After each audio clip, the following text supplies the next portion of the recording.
Hey everybody, it's Christine, and today I want to give you some tips for dealing with anxiety and calming yourself down and calming your mind down.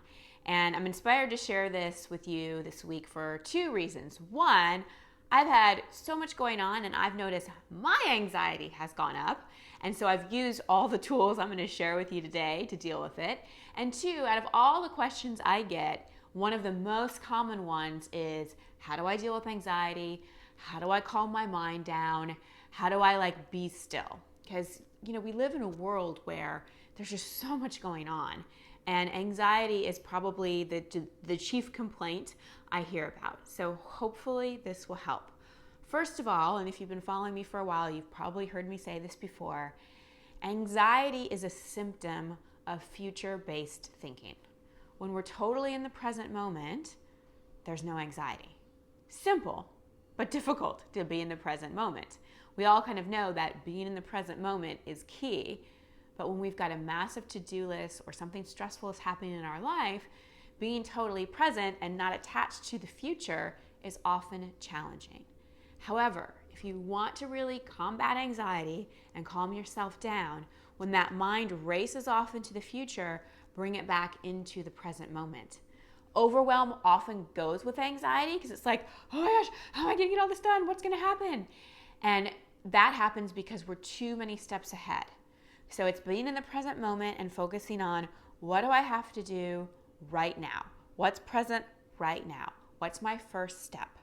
So be present and one step at a time. Next, I'm going to give you some actual physical things that you can do.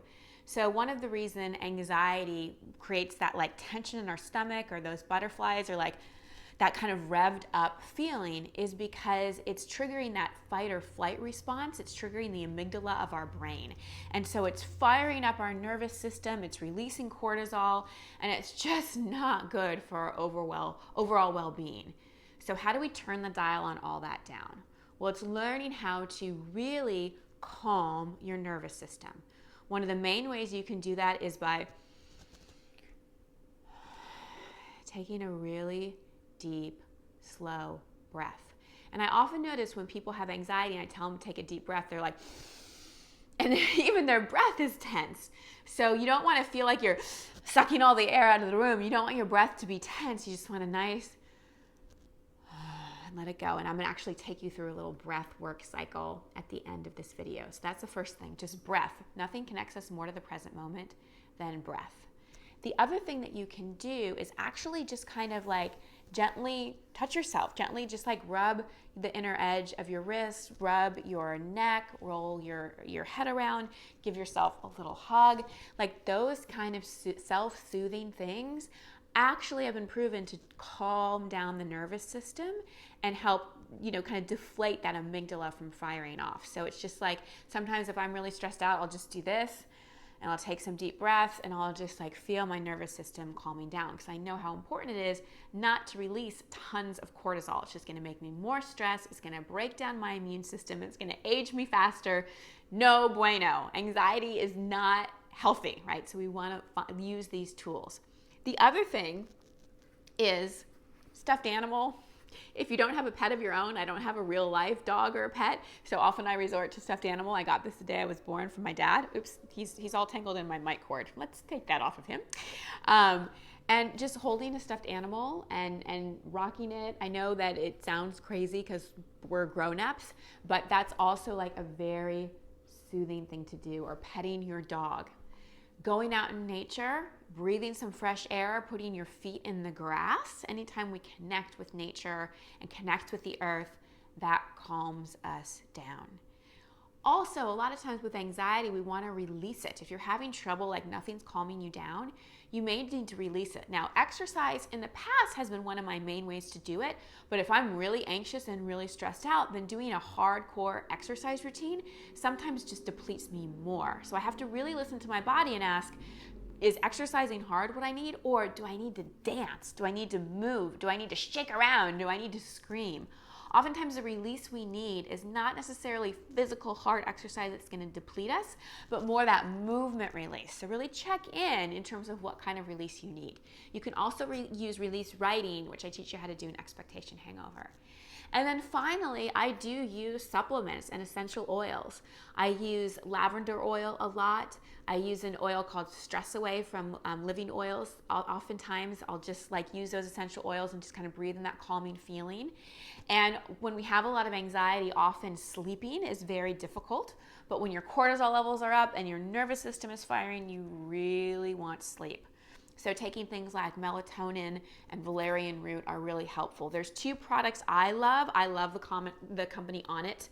I'm friends with the founder of it, but I also really love their products. 2 of my favorites to use are their melatonin. There's a melatonin spray. You just spray it under your tongue for sleep, and also something called New Mood that I take before I go to bed. And it also has a lot of calming herbs in it, calming supplements in it, like vitamin B6, niacin, valerian, all those kinds of HTP, all those kind of things. So if you go to onnit.com/Christine, onnit.com/Christine, you get 10% off of whatever you order. So if you're wanting to try some of that, it's all natural. That might be something to explore too. But the main things are be present. Find ways to calm down your nervous system and release the energy in a way that's not depleting. Experiment with supplements or essential oils or candles, doing things that really relax you and calm you before you go to bed. And I'll actually put a link to a video I did a while ago about sleeping and my tips for sleep. And finally, breath. So to conclude, I'm going to take you through one of my favorite breathing practices that really does calm down your nervous system because it balances the right and the left brain and just really, again, soothe that amygdala that fires up when we're stressed out. So all you do is you take your 2 fingers and put them here in the middle of your eyebrows on your third eye, and you're going to use one thumb to close off one nostril and these 2 fingers to close off the other nostril. And so we'll start by closing off one nostril. We'll say the left nostril with the last 2 fingers, and you breathe in through the right nostril. You hold and you seal the nostrils, and you exhale through the left. And then you breathe in through the left. Gently, not forcefully, seal. Breathe out through the right. And one more round, breathe in through the right. Seal. Out through the left. And you can do 10 cycles of this. You can do it until you start to feel your nervous system calm down. It's kind of a funny one if you're out in public, but you can just go to the bathroom and do it. Even just a minute of that makes a big difference. So learn how to manage your anxiety. You don't want to be running around a stressed out, amygdala fired up mess. You want to learn how to self-soothe. You want to learn how to be able to attract a lot of amazingness in your life and have a lot going on, but not relate to it like, oh my gosh, it's so much. You want to be able to be in the present moment so that the flow continues. I'd love to know if these tips are helpful. Please comment below. And if you have any tips for how you really deal with anxiety, I'd love to hear from you. Sending you much love and many blessings.